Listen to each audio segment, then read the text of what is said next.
How great is that story? Well, to Wakefield now, where a group of railway enthusiasts is trying to bring that train back to the village. The train hasn't run since 2011. The mayor is cautioning people not to entertain false hopes. But a local group is offering up an historic locomotive for free with the hope of getting tourists back on the rails. Stu Mills has those details. Volunteers with the Bytown Railway Society are putting the finishing touches on this piece of history. They hope to complete the restoration of this 1924 coach by January, and they figure the car with the first-class history deserves a first-class future. The Bytown Railway Society is pitching the idea that it would be possible to run a heritage train operation out of Wakefield using equipment that we own and looking for local partners who will take on the responsibility for marketing, sales, and other related responsibilities. But even a first-class coach can't go anywhere without some help.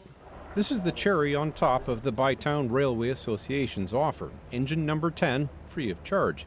The diesel-electric locomotive is already restored and ready to roll from a quarry just outside of town into Wakefield.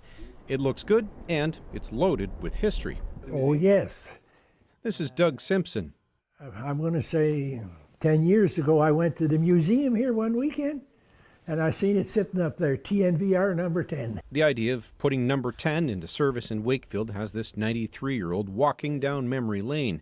The former mechanic maintained the engine when it shunted lumber cars in Thurso, Quebec. That's a good little motor. That'll be the real thing for you. You're only going to have one car, I suppose. Real thing. You can't go wrong with that. But it's not all aboard just yet. Nobody knows if a new culvert planned for the town's south end would support the weight. Lepech has asked supporters to pay for a study to find out. There's a glimmer of hope, basically, because the train in question is much smaller than the previous train. It's been 7 years since the train rolled through Wakefield, and after several other plans fell through, supporters hope engine number 10 will be the little engine that could. Stu Mills, CBC News, Ottawa.